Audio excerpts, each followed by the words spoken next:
Tapi satu, jangan lapor polisi ya, jangan lapor polisi ya. Kenapa jadi lapor polisi ya? Oke ya, kesimpulannya ya, begitu ya. Berterima kasihlah kepada Zakar Yesus. Tapi jangan lapor polisi, itu saja. Enggak lah, silakan aja.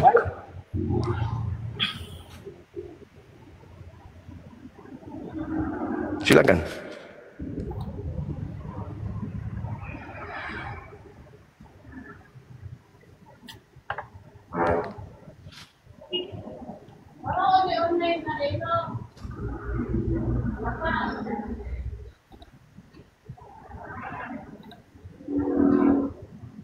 Saya aku takut juga, tapi udah lah, apa. Kau yang lebih dulu, kau yang memulai. Jangan emosi dong, santai aja. Aku sedang membukakan dalilnya Quran Kemenak. Oke. Dia Allah Subhanahu wa Ta'ala, pencipta langit dan bumi.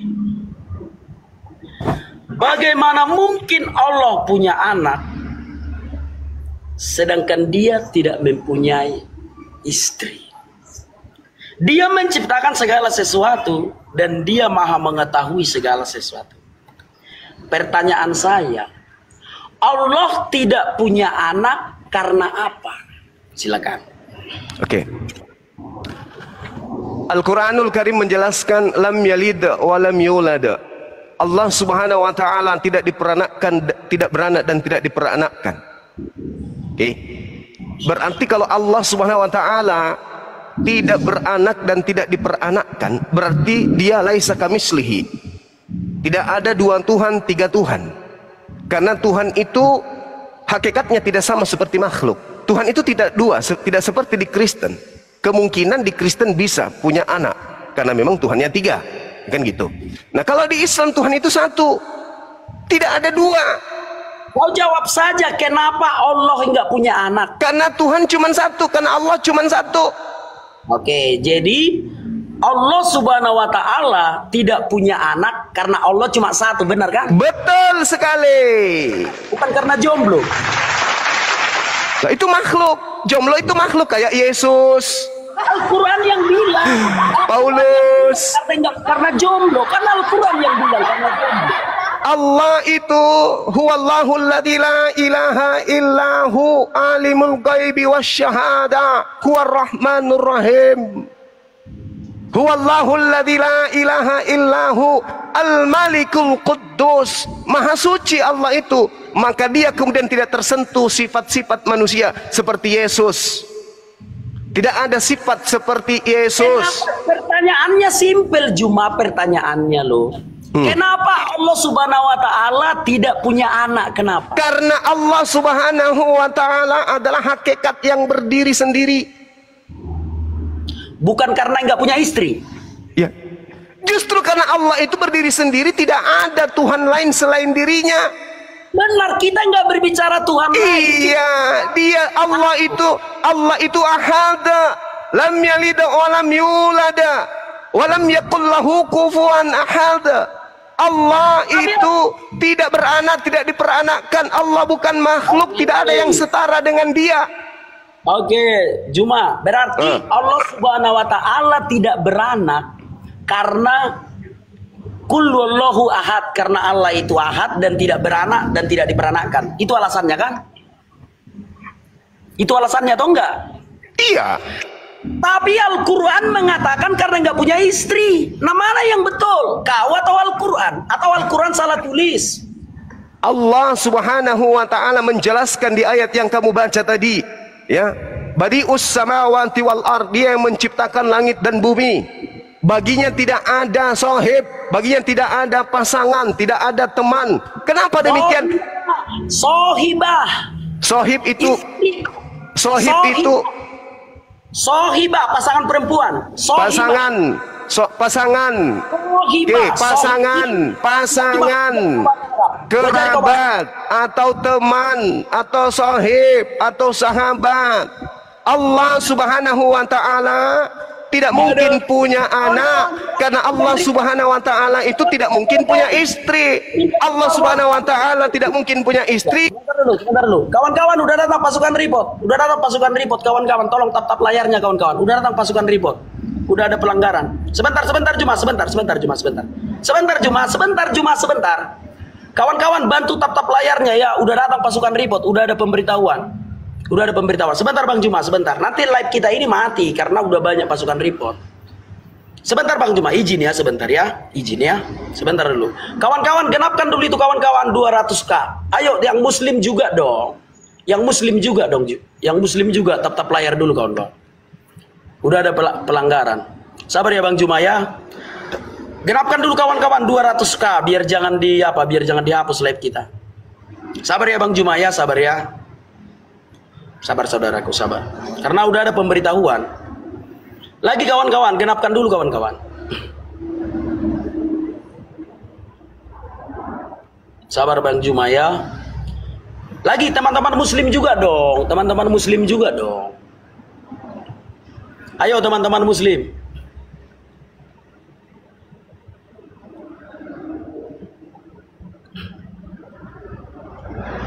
Terima kasih kawan-kawan ya yang sudah tap-tap layar ya. Bantu dong teman-teman muslim tap-tap layarnya.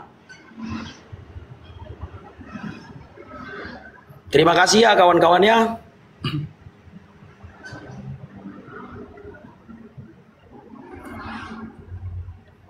Sudah bisa. Oke, sudah. Nah, sekarang coba dengan terang benderang dulu kita berdiskusi Juma. Dengan terang benderang.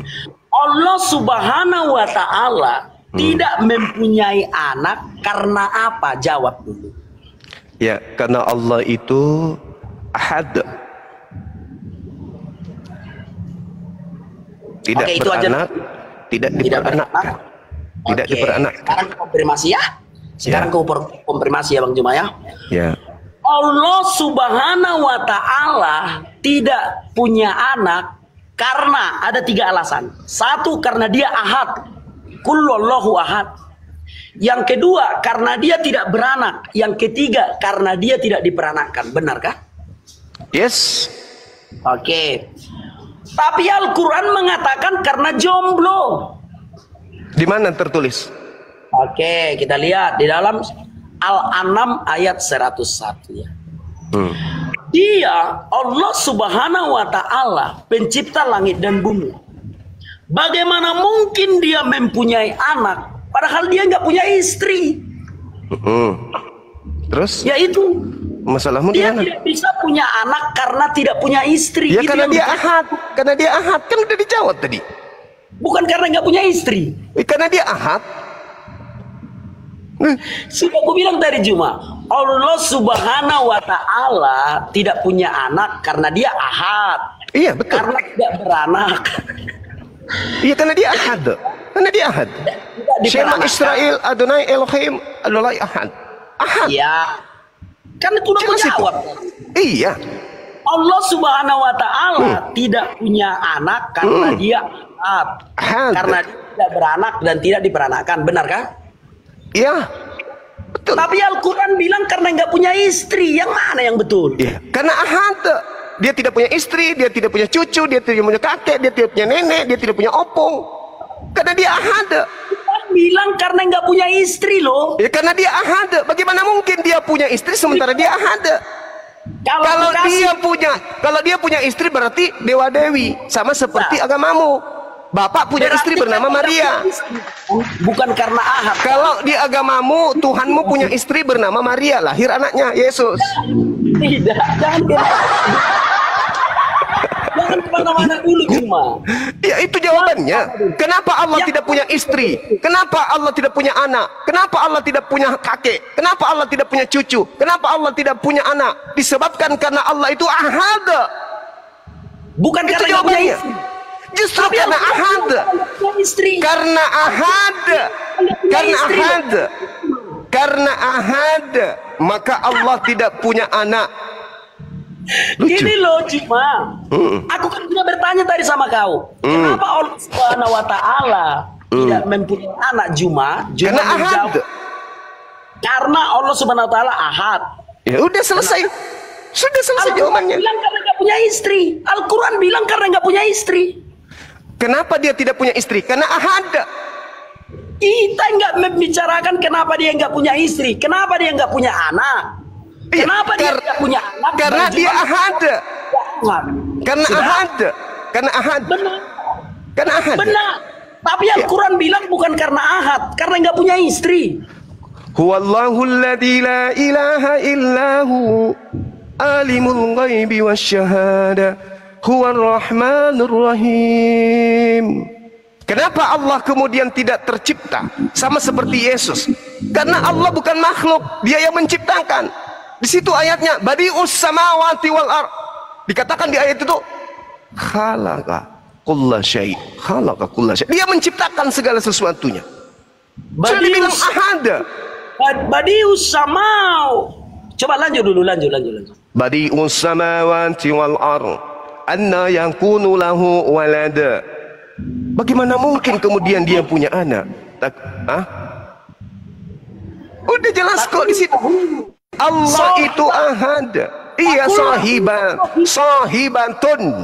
Bagaimana Tuhan itu bisa memiliki pasangan istri? Bagaimana Tuhan? Sohibah. Jangan ajarin saya. Jelas Allah itu ahad. Maka karena ahad, maka Allah itu sendiri. Sebentar Juma. Di dalam Al-Quran Al-An'am ayat 101 tidak tertulis karena ahad. Itu tidak ayat. Dengar. Tertulis di dalam. Sebentar, dengarkan dulu Juma, harus terang benderang Juma. Yang tertulis di dalam Al-Quran Al-An'am bukan karena, tetapi karena tidak mempunyai istri. Dalam bahasa Arab disebut lahu sohibah. Sohibah. Mana yang betul? Ya, jadi gini, saudara, tolong kayak tadi analogi yang saya kasih ya. Ya, atau baca dulu lengkap. Allah Subhanahu wa taala itu adalah hakikat yang ahad, Maha Esa. Oke. Sementara orang-orang Yahudi, orang Nasrani menyatakan Allah itu punya anak. Maka Allah menjawab, bagaimana mungkin? Sedangkan Allah tidak memiliki istri, sahibat. Tidak memiliki sahib, kerabat atau kesamaan setara dengan dirinya. Jadi tuduhan-tuduhan orang-orang terdahulu mengatakan Allah punya anak itu mental semuanya. Oke, paham ya sampai di situ? Ketika dikatakan Isra atau Esra itu adalah anak Elohim, anak Allah. Ketika Yesus ada anak Allah, Allah membantah. Tidak mungkin, karena Allah itu tidak memiliki istri. Allah itu ahad, tidak memiliki makhluk, tidak memiliki hakikat yang setara dengan dirinya. Itu jawaban untuk membantah tuduhan orang-orang terdahulu. Begitu juga membantah orang-orang Arab. Yang kutanya. Dengar. Begitu juga kemudian tuduhan orang-orang Arab jahiliyah yang mengatakan Azza, Latta dan Uzza itu sebagai anak Allah. Itu dibantah oleh Allah. Tidak mungkin, disebabkan karena Allah itu ahad. Allah tidak punya istri, Allah tidak punya kerabat, Allah tidak punya silsilah, Allah tidak punya keturunan dan seterusnya. Itu jawabannya. Mengerti, cuman kamu yang tidak bisa nangkap jawaban saya. Apalah yang kutanya? Coba, apa yang kutanya? Coba, kaulah dulu yang mengurai pertanyaanku, kau yang menjawabnya. Bagaimana mungkin Allah punya anak? Bukan itu yang kutanya. Yang kutanya adalah kenapa Allah Subhanahu wa taala nggak punya anak? Kenapa? Ya. Kenapa Allah tidak punya anak? Jawabannya karena Allah tidak punya istri. Udah dijawab kan? Karena nggak punya istri kan? Iya, betul. Oke, udah. Ya, apa masalahnya? Apa masalahnya? Ya sudah, ya sudah. Oke, giliran saya bertanya, boleh? Oke. Oke, saya bertanya ya. Oke. Silakan. Kenapa Yesus tidak punya anak? Sementara dia punya nonot. Dia makan, dengar dulu. Dia makan, dia minum, masuk ke dalam tubuhnya, menjadi darah, menjadi daging, menjadi sperma. Pertanyaan saya, bagaimana cara Yesus melampiaskan spermanya sementara dia tidak punya istri? Silakan. Jadi konfirmasi pertanyaan Bang Juma ya. Iya, kan Tuhanmu manusia. Sabar. Ya, aku konfirmasi pertanyaanmu ya. Yes. Kenapa kawan-kawan? Kenapa Yesus nggak punya anak? Padahal dia punya seperti manusia biasa normal. Berarti dia Matius 19 ayat 12. Oke. Ada orang yang tidak dapat kawin karena ia memang lahir demikian dari rahim ibunya. Orang kan. Ada orang yang sebentar Juma, bisa ku jawab kah? Ya, saya kan cuma menimpali orang toh. Ya, bisa ku jawab. Ya. Ada orang yang tidak dapat kawin karena ia memang lahir demikian dari rahim ibunya. Dan ada orang yang dijadikan demikian oleh orang lain. Dan ada orang yang membuat dirinya demikian karena kemauannya sendiri oleh karena kerajaan surga. Oke. Siapa yang dapat mengerti, hendaklah ia mengerti. Matius 19 ayat 12. Satu lagi. Ya, silakan. Satu lagi. Sebentar ya. Sabar, kubukakan dalilnya satu lagi.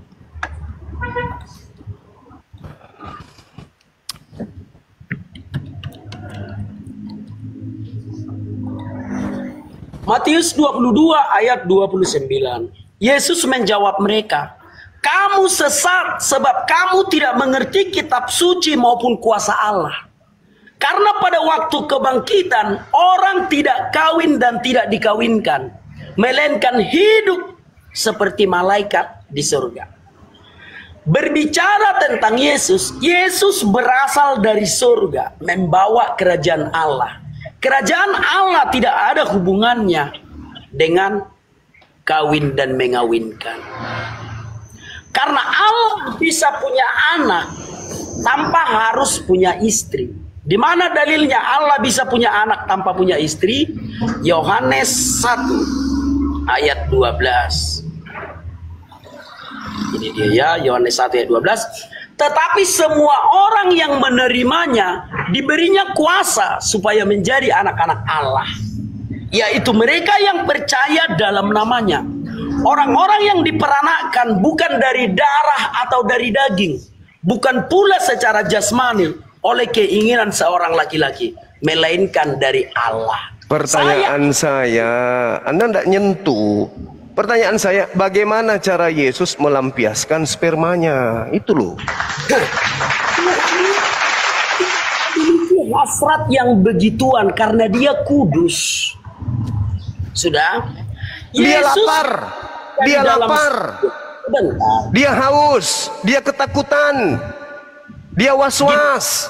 Firman Tuhan Dia tidak ngantuk. hanya Dia bicara tidur. saja, Juma. Dia makan. Berarti dia manusia 100%. Buktinya Tidak waktu dia semua kecil. manusia Waktu dia kecil dia netek. Masuk ke dalam tubuhnya berupa sperma. Sekarang pertanyaan saya, Tuhanmu yang manusia yang punya nonot itu, bagaimana caranya melampiaskan spermanya? Jawab. Orang yang memikirkan selangkangan. Sekarang kemana-mana. Sekarang kemana-mana. Tadi membahas Allah, bahas istri. Yesus manusia punya sperma. Bagaimana cara Yesus melampiaskan spermanya? Jawab. Dengan cara memperkota diri 501, mimpi basah atau kawin. Juma. Hah? Paham ya? Apa? Yesus lahir bukan karena sperma, bukan. Bukan itu yang kutanya. Yang kutanya itu sperma yang ada dalam tubuh Yesus hasil dari makan. Itu dilampiaskan Yesus dengan cara apa? Berbicara tentang kerajaan Allah. Mulai kerajaan Allah. Saya tidak berbicara mengenai kerajaan mimpi. Yang saya tanya, sperma yang masuk ke dalam tubuhnya Yesus dia lampiaskan dengan cara apa? Makanya aku jawab, Yesus itu membawa kerajaan Allah, kerajaan Mulyana, Allah. thank you. Selangkangan. Jelas ya? Tidak berbicara mengenai itu. Yang saya tanya, bagaimana cara Yesus menyalurkan sperma yang ada dalam tubuhnya?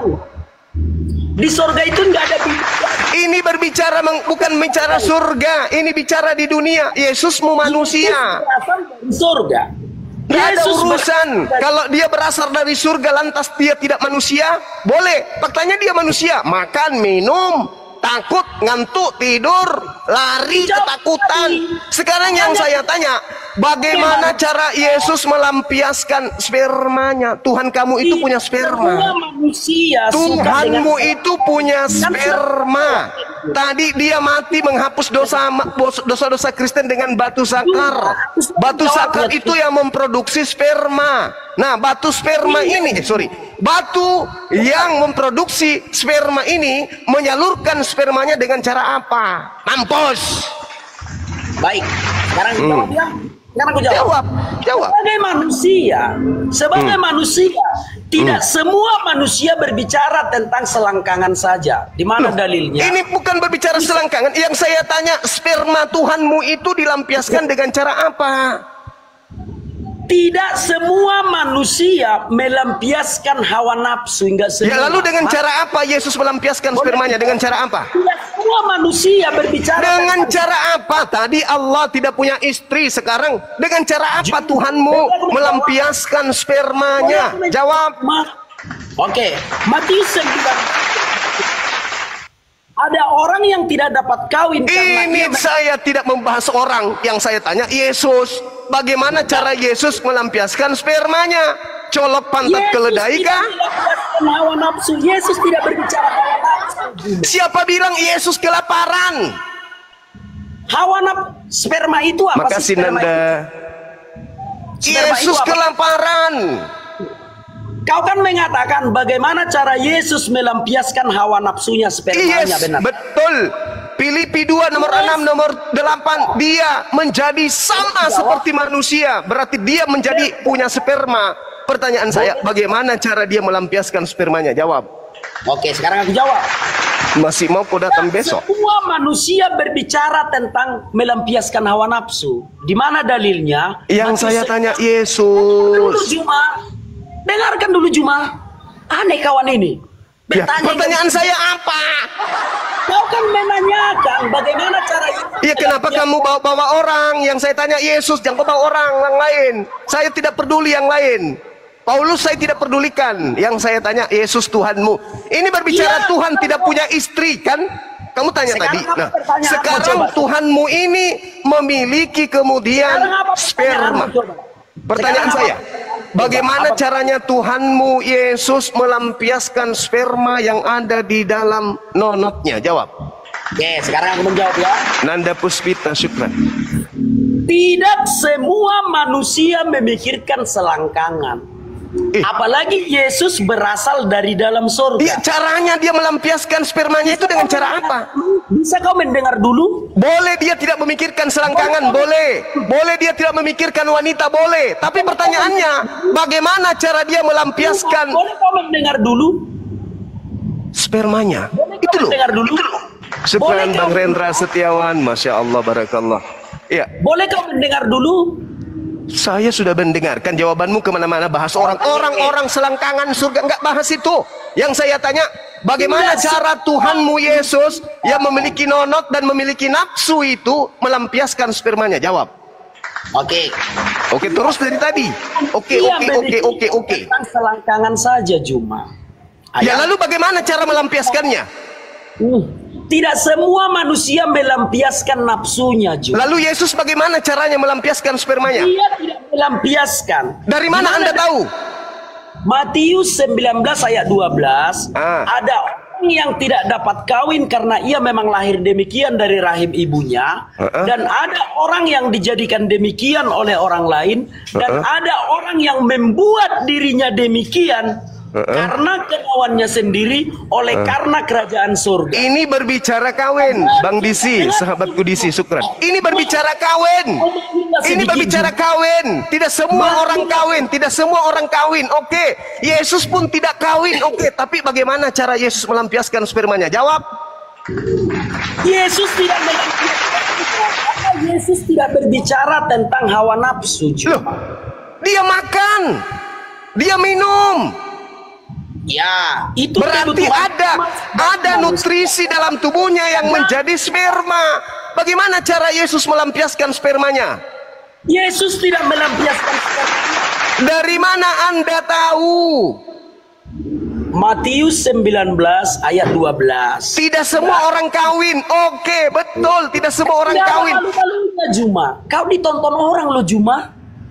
Kau ditonton 4.000 orang lo Juma. Kan sudah ku jawab tadi. Matius 19 ayat 12. Dengarkan dulu Juma. Juma dengarkan dulu. Matius 19 ayat 12.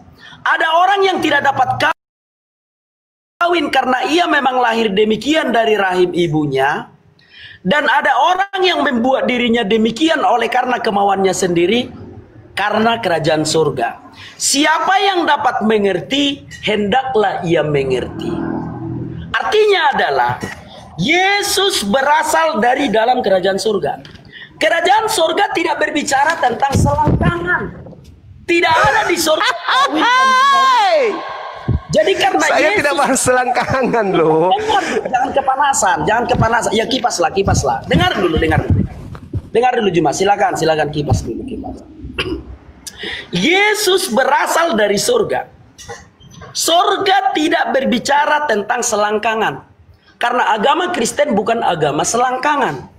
Jadi kau jangan membawa ajaran agamamu ke Kristen sampai soal melampiaskan sperma. Paham ya? Karena hanya di dalam agamamu lah di surga itu memecah perawan. Tidak ada di dalam surga manapun tidak ada memecah perawan. Tetapi takutnya Juma, perawan yang kau pecahkan itu Gundorowo di alam kubur itu. Takutnya ya. Mak lampir. Memang ada 72 jenis-jenis setan. Mak lampir, Gundorowo, si manis jembatan Ancol. Itu kan setan-setan yang menyamar sebagai bidadari. Takutnya itu yang panas.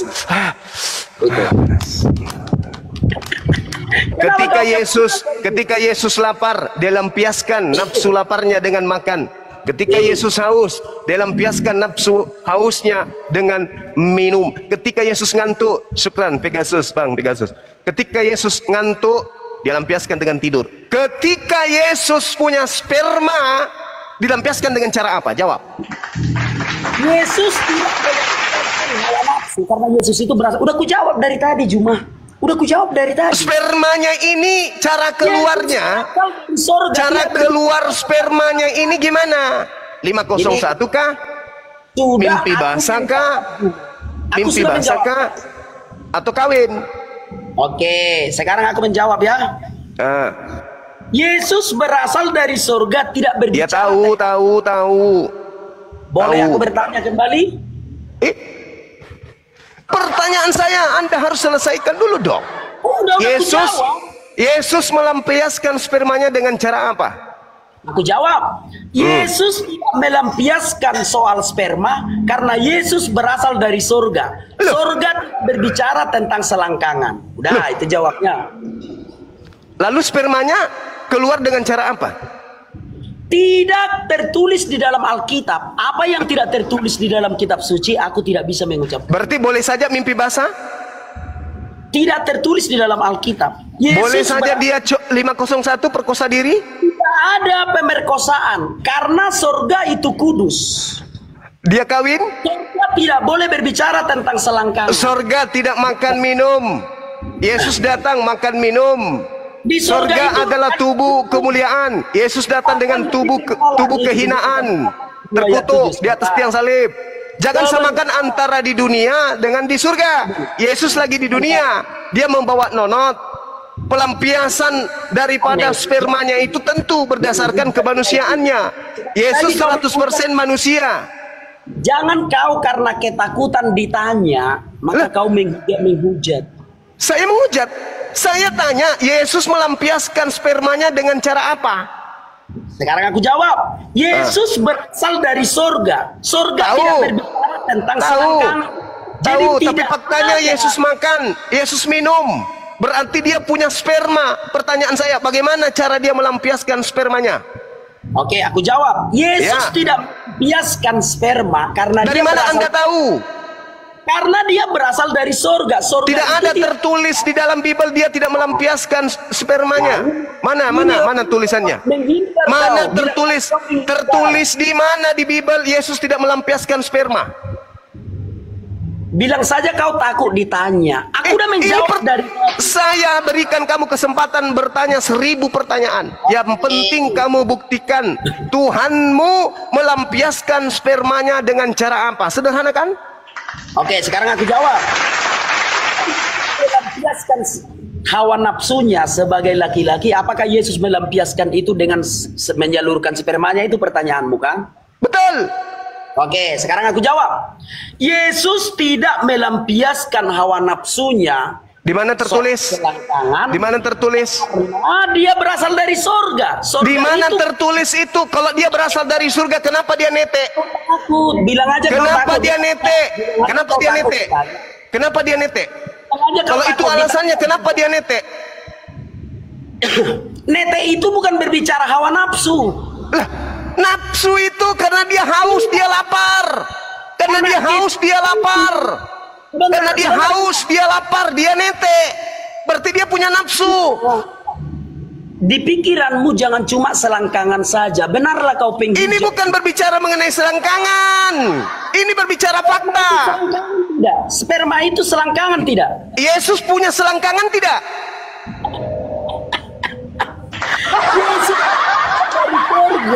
Yesus punya selangkangan tidak?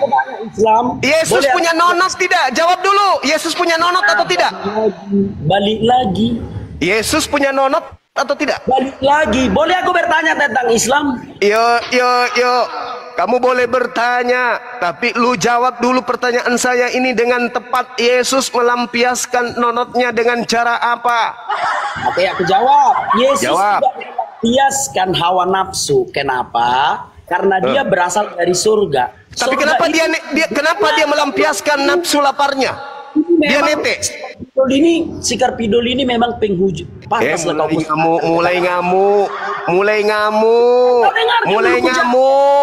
Yesus netek. Lukas 27 nomor 11. Kenapa dia netek? Karena dia melampiaskan nafsu laparnya. Oke, sekarang ketika dia makan, ketika dia minum, ada sperma dalam tubuhnya. Dia lampiaskan nafsu spermanya dengan cara apa? Penghujat, enggak ada ilmu di dalam. Memang tidak ada kawan-kawan ilmu pengetahuan dari si Juma ini. Memang dia benar-benar penghujat. Aku sudah menjawab berulang kali kan. Yesus tidak berbicara tentang selangkangan. Karena Yesus berasal dari surga. Surga itu kudus. Memang dia penghujat. Iya benar, aku tendang dia. Memang dia penghujat kawan-kawan. Untuk itulah aku serahkan dia ke tangan iblis. Memang benar-benar penghujat. Sudah aku bilang tadi, Yesus berasal dari surga. Surga tidak berbicara tentang selangkangan. Memang dia benar-benar penghujat. Hanya untuk ketakutan ditanya. Ketika aku mengatakan orang Islam mencium batu hitam untuk menghapus dosa, ada dalilnya. Sudah aku bacakan tadi dalilnya. Mencium batu hitam menghapus dosa. Sudah, yang kedua. Aku mengatakan Allah Subhanahu wa Ta'ala tidak punya anak itu karena nggak punya istri. Ada dalilnya di dalam Al-Quran. Di dalam Al-Quran ada dalilnya itu. Allah Subhanahu wa Ta'ala tidak punya anak karena nggak punya istri. Sudah. Jadi aku berdasarkan dalil. Nah dia jakar, di mana tertulis jakar Yesus? Nonot, di mana tertulis nonot Yesus? Jadi ini hanya untuk menghujat saja kawan-kawan. Tidak akan ada pengetahuan kalian dapatkan dari dia. Hanya menghujat. Itu semoga kawan-kawan paham. Oke. Sebentar ya. Halo. Ada Benjamin Netanyahu. Iya, Presiden Israel. Tolong dulu kau perintahkan semua tentara IDF supaya tap-tap layar TikTok anak Batak. Iya, semua tentara IDF untuk tap-tap layar TikTok anak Batak ya. Mulai dari Tamtama, Bintara, Pama, Pati semua. Iya, karena kan udah datang pasukan Ripo. Iya, nanti jadi TikToknya ditangguhkan. Oke. Apa? Surat tanah. Ada surat tanahmu bro. Aduh, kau takut kali kau sebagai presiden. Ini surat tanahmu. Ulangan 34. Kemudian naiklah Musa dari dataran Moab ke atas gunung Nebo, yakni ke atas puncak Pisgah yang di tentangan Yeriko. Lalu Tuhan memperlihatkan kepadanya seluruh negeri itu, daerah Gilead sampai ke kota Dan, seluruh Naftali, tanah Efraim dan Manase, seluruh tanah Yehuda sampai laut sebelah barat, tanah Negeb dan lembah Yordan, lembah Yeriko, kota pohon korma itu sampai Joar. Dan berfirmanlah Tuhan kepadanya, inilah negeri yang kujanjikan dengan sumpah kepada Abraham, Ishak dan Yakub. Demikian kepada keturunanmu lah akan kuberikan negeri itu. Itu surat tanahmu bro. Abraham, Ishak dan Yakub. Siapa? Mail. Gak ada di situ Mail bro.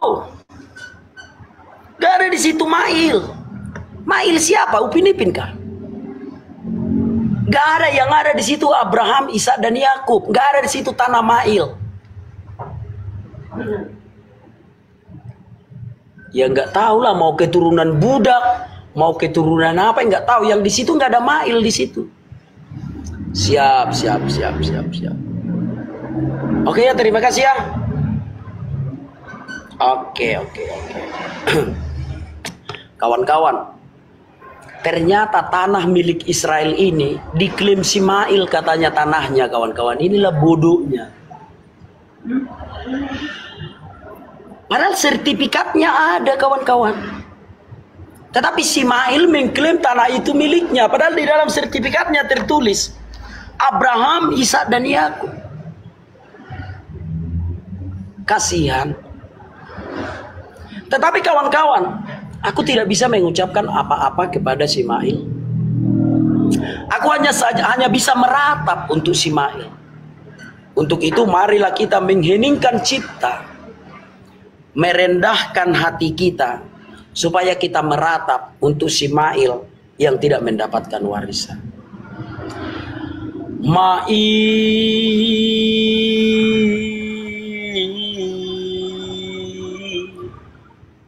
Betapa malang nasibmu Mail.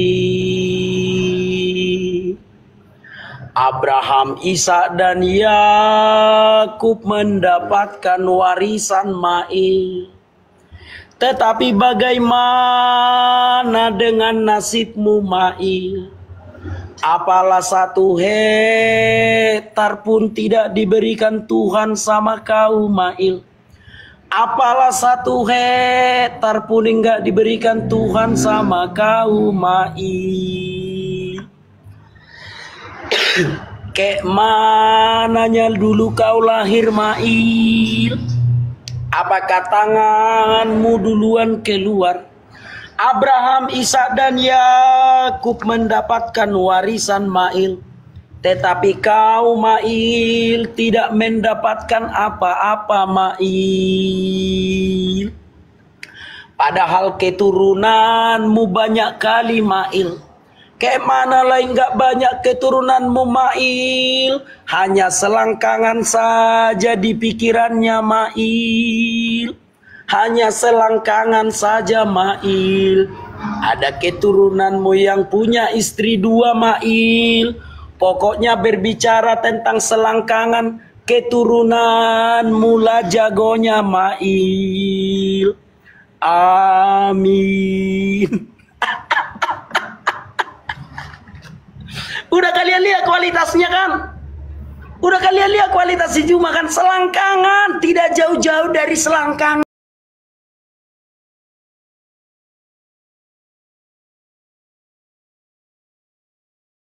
Gali sama AG ini Kristen atau Muslim? Baru 5 ekor ini. Kristen. Mulai jam 8. Yang mana yang Kristen?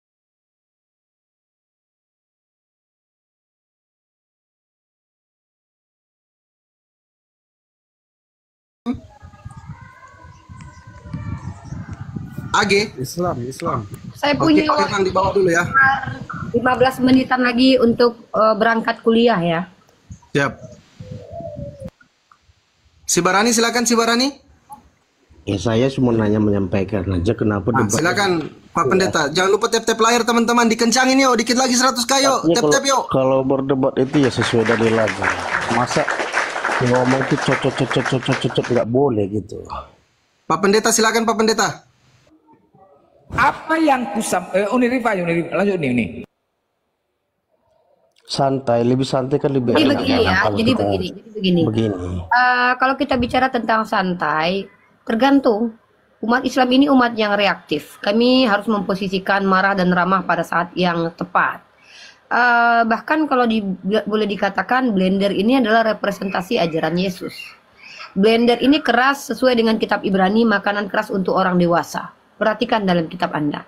Jadi blender ini sedang mengamalkan pengajaran Yesus. Karena mungkin tiap hari dia membaca Bible ya. Mari kita lihat dalilnya. Dalil apa yang dipakai oleh blender. Hari ini dia tidak merepresentasikan sebagai muslim. Tapi kalau bersemu dengan kami, dia merepresentasikan dirinya sebagai muslim. Dalam Ibrani pasal kelima nomor 14. Tetapi makanan keras adalah untuk orang-orang dewasa. Bahkan Tuhan kalian mengajarkan apabila ada orang salah, tegur di mata orang banyak. Walaupun ada pertentangan di ayat lain kalau antara Paulus dengan murid Yesus itu berbeda pendapat. Jadi kalau blender seperti ini, dia itu karena ke Yesus-Yesusan dia. Perhatikan Yesus ketika ada orang yang mengotori rumah Tuhan. Dia acak-acak itu tempat jualan.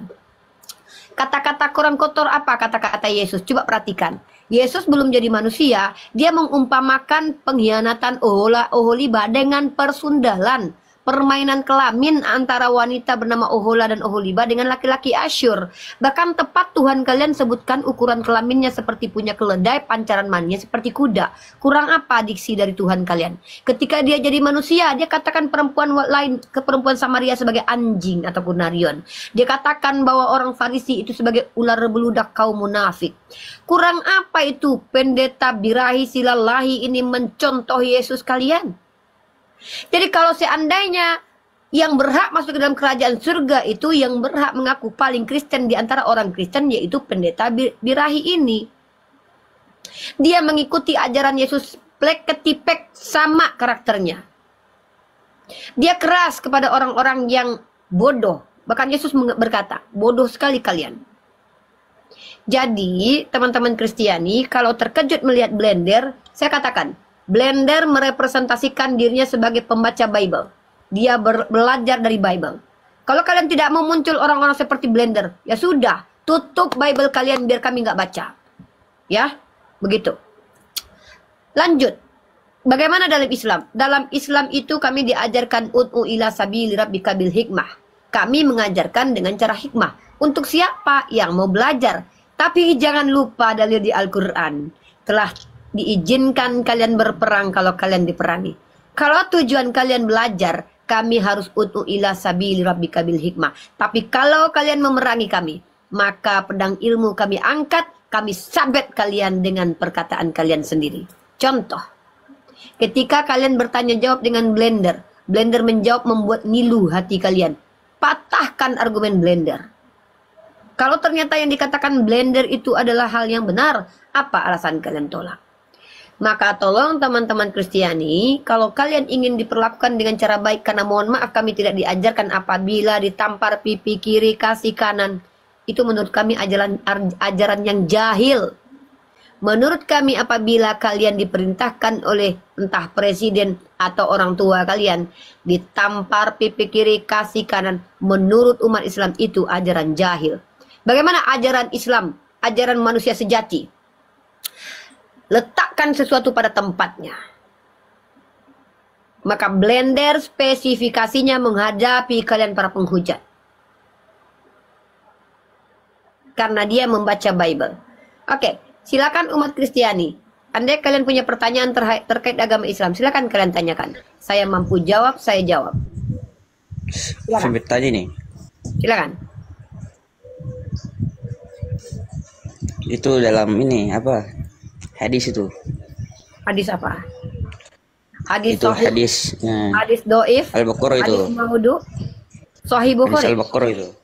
Sahih Bukhari Hadis nomor Al-Baqarah berapa? itu. Hadis Al-Baqarah itu. Hadis Al-Baqarah. Mantap. Hadis Itu. Al-Baqarah. Itu tuh. Kata Adam itu. Hampar congor kau. Sapi betina itu perannya apa itu? Bodoh kali kau. Izin, sepertinya Perannya ini itu. makanan Pendeta Birahi dan Perah. Uni mau berangkat dulu kuliah. Perah ambil alih, Blender ambil alih. Blender tetap sabar, jangan ke Bible-Biblean kali ya. Weh, Pak Pendeta Birahi, aku dulu ya. Ajar, ajar. Aku dikit. Ajar. 2 menit, 2 menit. Berdua. Ganti-gantian. Halo. Ya, tunggu Godly ya. Jadi Al-Baqarah itu sapi betina gitu. Ini sapi betina yang disembah Yahudi ketika Nabi Musa alaihissalam itu sedang berbicara dengan Allah secara langsung di gunung apa lupa gua namanya. Itu gitu. Nah, sekarang Tuhan lu disebut pintu itu apa maksudnya? Julukannya tuh pintu. Apa maksudnya itu? Kebenaran. Apa yang benar dari pintu? Pintu kalau dibuka bunyinya ganggu. Itu juru selamat itu. Nah, bagus mana Tuhan julukannya pintu atau surah kami yang sapi betina? Bagus mana? Situ maksudnya itu peran itu sapi betina itu apa itu? Apa tuh? Perannya itu. Bagus mana surah kami yang namanya sapi betina sama Tuhan kalian yang julukannya pintu? Bagus mana?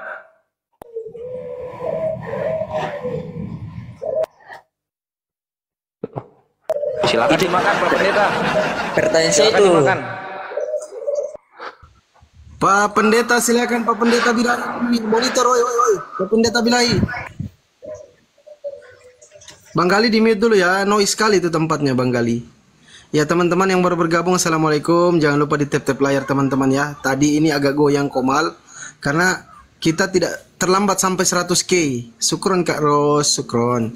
Bang Stanley naik kembali Bang Stanley. Kenapa Bang Stanley turun? Silakan kawan-kawan Kristen yang mau naik, silakan kirim permintaan. Jangan lupa di tap-tap layar ya, biar Komal kita kuat 200k dikit lagi. Bang Blender monitor, Pak Pendeta.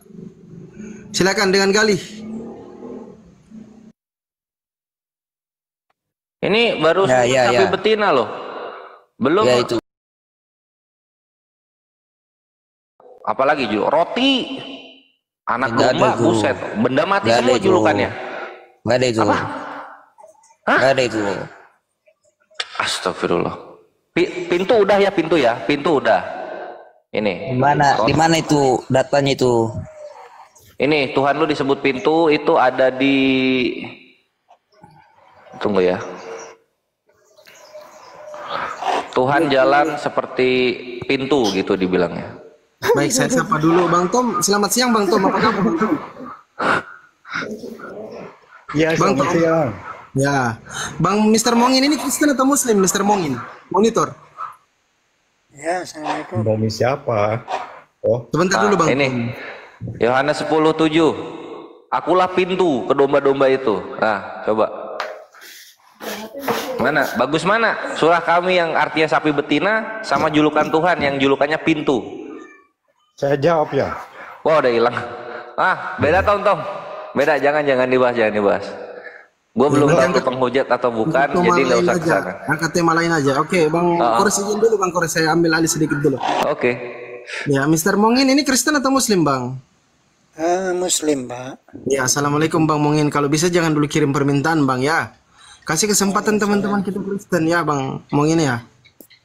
Ya Bangku ya. Oke Bang Mongin ya, assalamualaikum. Saya mau naikkan kawan-kawan Kristen. Ya, oke, Pak. Ya, assalamualaikum.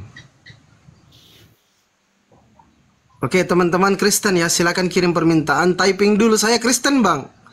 Jangan lupa kawan-kawan Muslim yang baru bergabung di tap-tap layar biar komal kita kuat. Assalamualaikum warahmatullahi wabarakatuh kawan-kawan Muslim. Silakan yang Kristen kirim permintaan. Nanti boleh kami kasih kesempatan untuk kawan-kawan Kristen berdiskusi. Saya Kristen. Siapa? Iya siap, saya tahu Pak Tom, saya tahu. Kemarin kan sudah naik di sini juga. Silakan Pak Tom, apa yang mau disangkah soal tema kita ini? Silakan Pak Pendeta Tom, silakan. Saya bukan pendeta. Begini, tadi Pak Pera ini bicara masalah pintu. Itu kan lambang. Semua orang tahu bahwa pintu itu tempat masuk ke dalam rumah ataupun kalau kandang ya masuk ke dalam kandang. Ini Oke, bukan soal udah Bang. bagus Oke atau Bang, tidak udah. bagus. Ya oke udah Bang ya, karena sudah Abang jelaskan, mungkin kita ke tema awal saja kembali. Apakah Bible itu palsu? Mungkin Bang Tom punya dasar untuk menguatkan bahwa Bible itu tidak palsu. Silakan Bang Tom. Begini, saya ini bukan ahli masalah kitab dan sebagainya. Cuman ini kalau bicara masalah Bible, ini kan di seluruh dunia isinya sama. Cuma penulisannya tergantung dari negara mana yang menggunakannya. Tapi arti dari isi Bible itu sama. Kalau sudah sama dan yang menulis itu atau penulisan-penulisan itu dari berbagai negara sama, ya sudah tentu asli itu Bible. Begitu Pak. Siap Bang Kores monitor. Bang Jibril kalau mau naik mengamuk boleh. 5 menit 10 menit Bang Jibril naik mengamuk boleh. Sama nunggu melocot. Biji mata lu meletak. Lanjut Bang Kores, lanjut. Oh jadi kita soal topik ini ya, Bible palsu gitu ya. Udahlah, gua pembukaannya. Aki Jibril naik sini. Kita buka satu dulu aja ya. Ini mematikan ini. Ya, bisa Bang, dibacakan 2 Korintus 12 nomor 16. Ini double dari Baca siapa aja ya? Pak, saya yakin betul karena saya bisa mengerti. Iya Bang Tom izin dulu Bang, di mute dulu, nanti sebentar Bang Tom kalau sudah selesai Bang para ikhtar ini narasi, nanti Bang Tom yang lanjut. Silakan. Bang Kores. Jadi aku minta konfirmasi dulu di 2 Korintus 12:16 di sana dikatakan mana dia? 2 Korintus. Ini perkataan Paulus ya. Paulus berkata begini.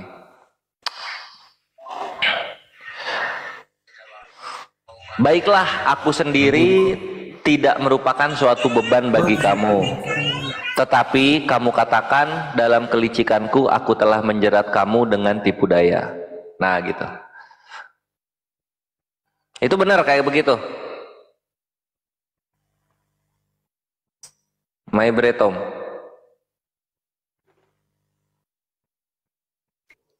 Halo? Ya betul, karena itu jemaat di sana seakan-akan menuduh dia licik dalam pemberitaan firman Tuhan. Makanya mereka menuduh dia. Tahu mereka menuduh itu dari mana? Dari jemaat itu. Oh, soalnya Paulus mengatakan tetapi kamu katakan dalam kelicikanku aku telah menjerat kamu dengan tipu daya, itu ya? Iya. Oh, I see. Nah, sekarang kita lihat bahasa Yunaninya.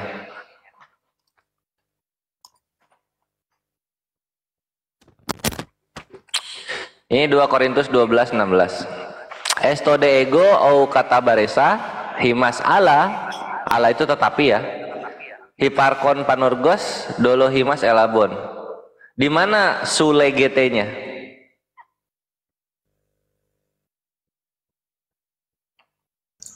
Bang Kores terlalu tinggi. Halo. Ya. Tinggi Bang. Begini ya. Ampun. Kami ini tidak belajar tentang bahasa Yunani karena saya bukan ahli kitab atau pendeta atau orang-orang yang kuliah di teologi. Saya artinya cuman membaca Alkitab yang sudah dalam bahasa Indonesia. Jadi kalau Anda bisa terjemahkan, silakan. Ya. Jadi di sini, ini kalau gitu jatuhnya aku edukasi ya. Jadi di sini dikatakan, baiklah aku sendiri, Paulus yang ngomong ini, baiklah aku sendiri tidak merupakan suatu beban bagi kamu. Tetapi kamu katakan dalam kelicikanku aku telah menjerat kamu dengan tipu daya. Di sini ada kata kamu katakan gitu kan. Ya. Dicek di dalam bahasa Yunaninya, My Bretom, tidak ada kata kamu katakan, atau yang bahasa Yunaninya itu su legete. Su itu kamu, legete itu berkata dalam bentuk tunggal gitu, su legete. Nah di sini nggak ada. Kok tiba-tiba ada itu kamu katakan di sini? Itu. Jadi seakan-akan penerjemah ini mau menuduh orang-orang yang sedang berbicara kepada Paulus itu menuduh Paulus kayak gitu. Nah, kalau misalnya yang tidak ada diadakan itu jatuhnya pemalsuan nggak? Begini ya, Ya, memang itu ditulis dengan begitu saja atau mereka kaji dalam penulisan. Atau mereka mengartikan itu isi firman yang ditulis dalam bahasa Yunani ke Indonesia itu cuman asal tulis, ngarang, nambah kalimat, atau itu dikaji. Karena saya yakin semua kitab yang ada di dunia ini, khususnya Alkitab, Perjanjian Baru, sama, tidak ada yang berbeda. Cuma bahasanya yang berbeda. Tapi penulisan maksud dari tulisan itu sama. Kalau Anda tidak puas, boleh Anda bandingkan dengan kitab bahasa Inggris misalnya James. Oke. Kita ke King James ya. King James ya. Oke, kita tuh core 12. Bang Tom di mute dulu ya Bang Tom supaya tidak doubling suara. KJV. Kita buka yang KJV. But be it so, I didn't burden you, nevertheless, being crafty, I cog you with guile. Gitu kan? Jadi dengan seperti itu aku tidak membebankan kamu, tetapi dengan cara licik aku menangkap kamu dengan kejahatan. Gitu. Di mana but you said-nya di KJV? Kok nggak ada juga? Kamu katakan dalam bahasa Inggris itu kan you said ya, you rasanya terus pakai Anda kata kerja itu. Pakai say verb 2-nya gitu. Ya kan? Nggak ada di sini kamu katakan kayak gini nih, nggak ada nih. Kamu katakan, nggak ada di KJV, nggak ada. Coba but you ulang-ulang. said. Coba Ya. yang bahasa Inggris. Nah, kita ulang ya. Ini KJV. But be it so, I didn't burden you, nevertheless, being crafty, I cog you with guile. Di mana you said-nya? Witness being crafty, akats with well.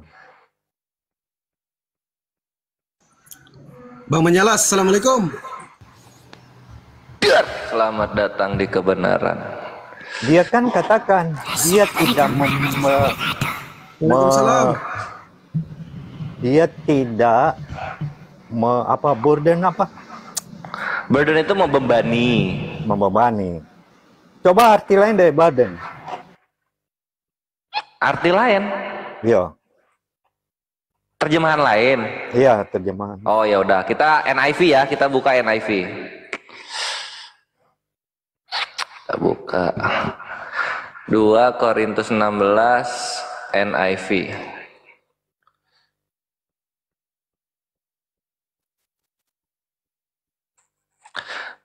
Be that as it may, jadilah seperti itu. I haven't been a burden to you. Aku tidak pernah menjadi beban untukmu. Yet, tetapi crafty fellow that I am, akulah orang yang sangat licik ini. I caught you by trickery. Aku menangkapmu dengan siasat atau kelicikan.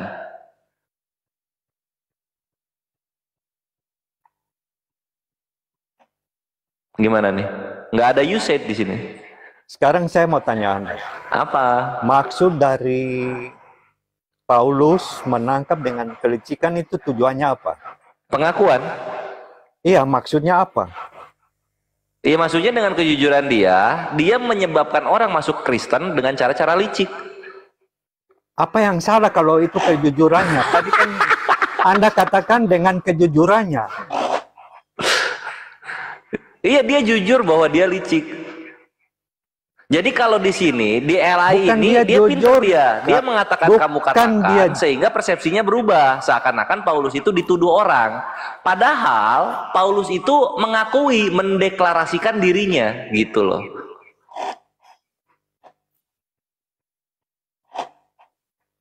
Nih di sini nggak ada Sule GT dari Allah langsung ke Hiparkon gitu kan. Sule GT-nya nggak ada. Di sini udah habis nevertheless nggak ada you said langsung being crafty. Di NIV juga habis I haven't been a burden to you langsung setelah yet dia nggak ada you said gitu. Oke, saya paham. Kalau seandainya itu benar kalimatnya begitu, Anda tahu kan cara-cara menginjil apapun yang dilakukan kalau sesuai dengan firman Tuhan, tapi cara-caranya bagaimana supaya orang tertarik untuk mengikuti cara yang licik, misalnya panggil, nasihat, kasih makan, apa Pura-pura dan sebagainya, apa yang salah? Ya Yang jelek aja di penting mata kan orang-orang. firman yang disampaikan itu adalah sesuai dengan firman Tuhan. Yang licik Sekarang gini, itu apabila gini, dia Tom, melakukan. Sebentar, Pak. Ini pakai contoh ya, kita pakai contoh ya. Sate kambing enak nggak? Ya enak lah. Nah, makannya Ada di atas orang juga sendal. yang tidak suka sate kambing. Nah, makannya di atas sendal. Bagus nggak? Loh, tidak bisa analog begitu. Itu bukan masa makan di atas sendal. Inilah gitu loh. Kalau Loh, firman seperti- disampaikan dengan cara-cara licik, Lihat. itu jadinya nggak bagus. Seperti yang Sama saya kayak makan katakan sate kambing, kepada Anda. bukan di piring, tapi di atas sendal. Gitu. Itu Ini sama yang aja real. mandi pakai air kencing, Pak. Nggak bisa. Ini yang Itu lebih brutal lagi tuh. Silakan masuk, Akhi Menyabril. Sebentar, saya mau jelaskan. Kalian kan sering berikan contoh bahwa orang Kristen melakukan kristenisasi dengan cara memberi supermi, mengasih uang, dan sebagainya. Dan menganggap itu adalah hal yang licik. Walaupun kami tidak melakukan begitu. Itu sebagai contoh yang real, bukan makan sate di atas sendal. Apa hubungannya antara makan sate dengan sendal dengan kelicikan? Itu bukan kelicikan namanya kalau makan sate dengan sendal di atas Bagus sendal. nggak? Loh, apa hubungannya?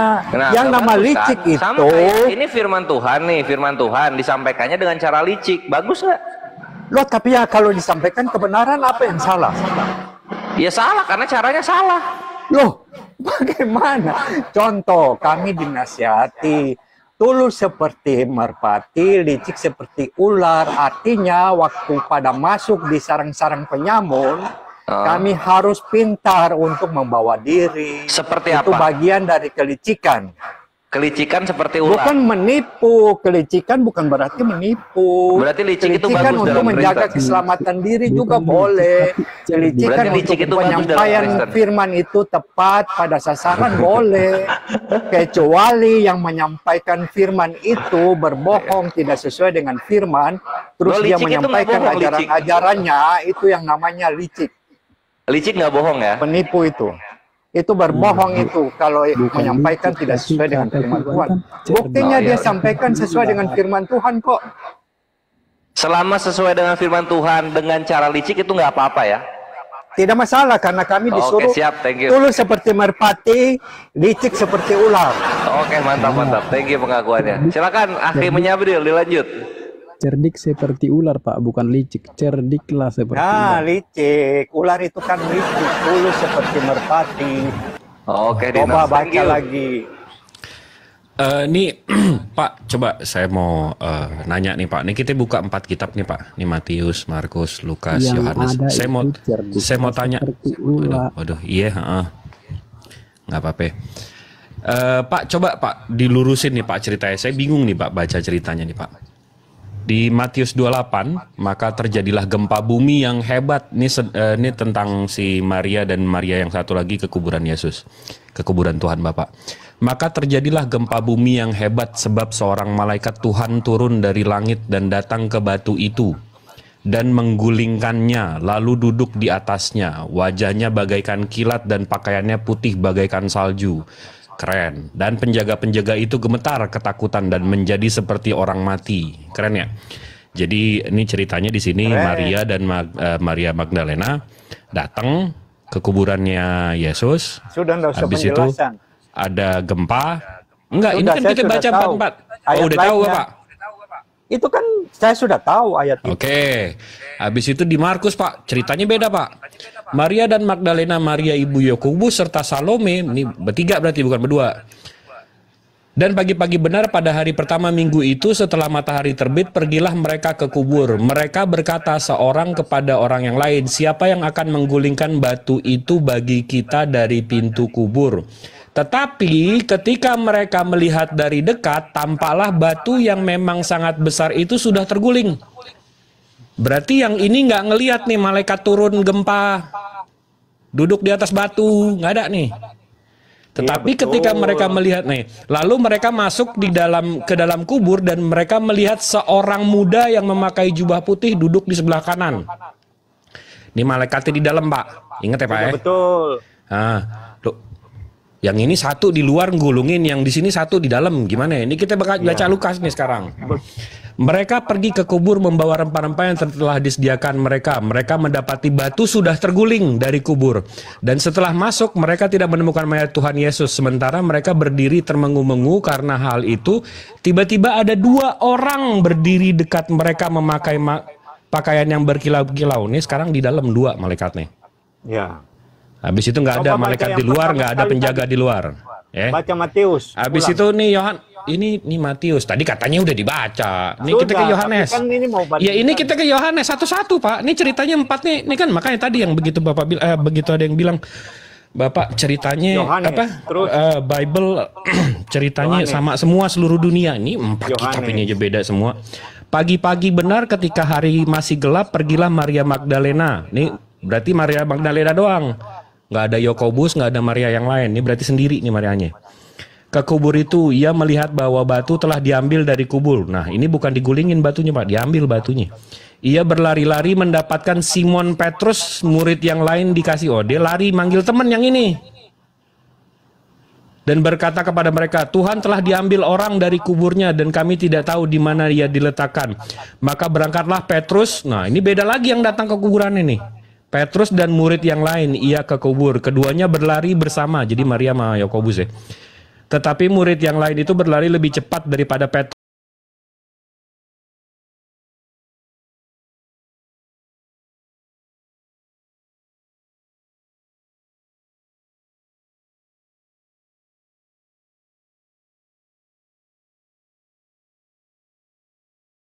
Taburan di atas ini keharuman daripada kebenaran yang sesat.